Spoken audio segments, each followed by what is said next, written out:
أعوذ بالله من الشيطان الرجيم. بسم الله الرحمن الرحيم.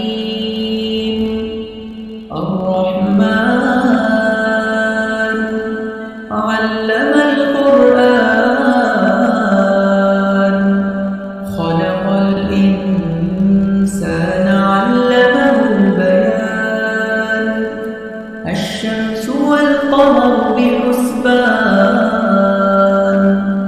والنجم والشجر يسجدان والسماء رفعها ووضع الميزان ألا تطغوا في الميزان وأقيموا الوزن بالقسط ولا تخسروا الميزان والأرض وضعها للأنام فيها فاكهة والنخل